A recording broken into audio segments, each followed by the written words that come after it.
Es la primera vez desde 2008 que la tarifa es elevada. Sin embargo, las condiciones siguen siendo las mismas, llegando a ser insuficientes. Pagamos más por el mismo servicio y de muy mala calidad, por cierto. Precisamente esta es la contradicción. Suben los precios, pero baja la calidad en la prestación de los servicios, por lo que es necesario atender los requerimientos de operación y mantenimiento, contemplando la modernización del parque vehicular y la capacitación de choferes. El descuido sobre el tema de la movilidad urbana es un asunto que cotidianamente afecta a todos los ciudadanos. La actual estructura vial promovida por administraciones anteriores no contempla la integración de la infraestructura de transporte colectivo existente. Por ejemplo, las etapas de construcción de la supervía poniente y los segundos pisos de periférico provocaron inconformidades entre los vecinos afectados, quienes argumentaban que se debía privilegiar la inversión en transporte público y no más vías para transporte particular. Es de destacar que la Asociación Civil El Poder del Consumidor realizó en 2011 una encuesta en la que 53% de los encuestados opinaron que no debería de seguirse construyendo nuevas obras públicas y vialidades, mientras que el 89% opinó que estas construcciones no tenían ninguna relación con las necesidades de desplazamiento. En lo referente al transporte particular y de pasajeros, encontramos que existen violaciones al derecho de movilidad en el Distrito Federal, cuyas principales problemáticas son la disponibilidad, la accesibilidad y la aceptabilidad. La Comisión de Derechos Humanos del Distrito Federal recientemente reportó que existen 236 quejas iniciadas ante el organismo entre enero de 2011 y mayo de 2012 en contra de CETRAVI.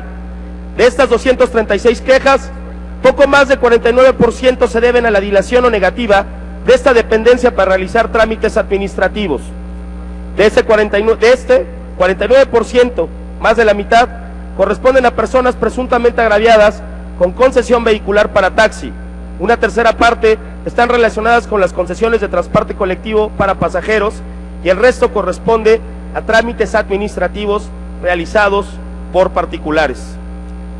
Ahora bien, la actitud de las autoridades hacia las dificultades de peatones y usuarios es percibida por todos como negligente, pues no cuentan con canal confiable para la denuncia de inconformidades con respecto al tránsito libre y respeto a sus derechos. En 2012, la Secretaría de Seguridad Pública del Distrito Federal registró 14.841 personas lesionadas y 137 muertos, en 758 percances, en donde estuvo involucrada alguna unidad del transporte público colectivo y individual. De estos últimos, 1.132 fueron de taxis, 626 de micros y autobuses. De los 626 casos en los que se vieron involucradas unidades de transporte colectivo, 185 corresponden a personas atropelladas por microbuses, 165 por colisiones en las unidades de transporte colectivo que golpearon otras unidades, y el resto de los casos corresponden a los daños de propiedad pública y privada. El saldo total de personas fallecidas a causa de estos percances fue de 16.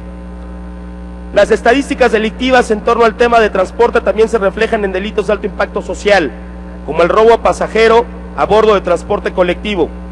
El año pasado, el promedio anual reportado por la Procuraduría General de Justicia del Distrito Federal en asaltos con violencia y sin violencia al interior de sistemas de transporte colectivo fue 1.1 al interior del metro y 3.7 asaltos diarios en microbuses del total de las averiguaciones iniciadas. Es preocupante observar que la mayoría de los percances, la inseguridad y todo lo que de ello deriva recae en el hecho de que las autoridades no cumplen con su responsabilidad. Si las verificaciones se hicieran de forma adecuada y periódica, si hubiera transparencia en los procesos, si no hubiera corrupción y complicidades, esta sería otra historia. Frente a esta cuestión no es secreto para nadie que quienes están dispuestos a dar las batallas que el gobierno ha dejado a un lado con los ciudadanos, que actualmente carecen de mecanismos adecuados para presentar sus denuncias y vigilar que sean llevadas a cabo las investigaciones correspondientes, son los ciudadanos.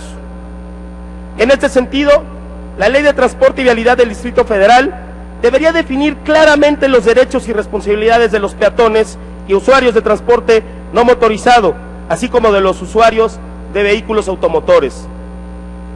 Es por eso que desde esta tribuna hago un llamado a los distintos grupos parlamentarios para que se sumen a esta iniciativa que pretende reformar la Ley de Transporte y Vialidad del Distrito Federal, la Ley Orgánica de la Procuraduría General de Justicia del Distrito Federal, a fin de que se garanticen los derechos y seguridad de los usuarios del transporte no motorizado por medio de la autoridad, con la seriedad necesaria y capacidad para dar un seguimiento puntual a la denuncia ciudadana y, por lo tanto, una justa sanción a los responsables de todas estas anomalías.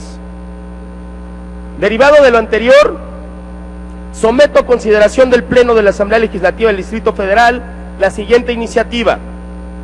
Primero, se deroga la fracción segunda del artículo 33 bis, sexta, y se reforma el artículo 103 de la Ley de Transporte y Vialidad del Distrito Federal para quedar como sigue. Artículo 103. Los peatones, usuarios del transporte motorizado y no motorizado, tienen derecho a denunciar cualquier irregularidad en la prestación del servicio público de transporte mediante los procedimientos que la Fiscalía Especializada de Transporte Público y Movilidad, establecida en la Ley Orgánica de la Procuraduría General de Justicia del Distrito Federal, establezca, y estarán sujetas a los principios de prontitud, atención expedita, imparcialidad, integridad y gratuidad, a que hace referencia el artículo 17 de la Constitución Política de los Estados Unidos Mexicanos. Debiendo informar al quejoso sobre las acciones tomadas y resultados obtenidos y resolución de la misma. Las denuncias que los usuarios, peatones o conductores de vehículos motorizados y no motorizados presenten ante la Fiscalía Especializada de Transporte Público y Movilidad serán atendidas en coordinación con la Secretaría de Transporte y Vialidad, las cuales podrán estar sujetas a la revocación de su concesión. Segundo, se reforma la Ley Orgánica de la Procuraduría General de Justicia del Distrito Federal para quedar como sigue. Artículo 21. Autoridad jerárquica de la Procuraduría, el Procurador General de Justicia del Distrito Federal, titular de la institución del Ministerio Público, ejercerá autoridad jerárquica sobre todo el personal de la institución, para que los asuntos que competen a la institución y de conformidad con el presupuesto que se asigne, la Procuraduría contará, además de su titular, con del 1 al 14 y sigue. Para efecto de garantizar el derecho de movilidad en el Distrito Federal, la Procuraduría General de Justicia del Distrito Federal creará una Fiscalía Especializada del Transporte Público y Movilidad, a fin de vigilar que los vehículos motorizados cumplan con la normatividad vigente y así proteger los derechos y seguridad de los usuarios de transporte no motorizado. Compañeros diputados, esta iniciativa se inserta en el marco de un afán que esta legislatura ha tenido por modificar el esquema de movilidad de los ciudadanos en la ciudad. Ayer escuchábamos en esta tribuna a la diputada Laura Ballesteros presentar una iniciativa integral en materia de movilidad, y esta iniciativa se suma, para crear esta Fiscalía Especializada. ¿Qué buscamos? Que el ciudadano tenga una herramienta confiable para poder denunciar los abusos, no solo de los concesionarios, de los choferes y de todos aquellos servidores públicos que tienen que ver con la movilidad y con el transporte. Y de esta forma, creando esta fiscalía, se puedan ejecutar sanciones de forma inmediata, de forma expedita, que sean resultado de investigaciones que hayan sido iniciadas en este caso por los ciudadanos afectados. Muchas gracias, diputados. Gracias, señor presidente.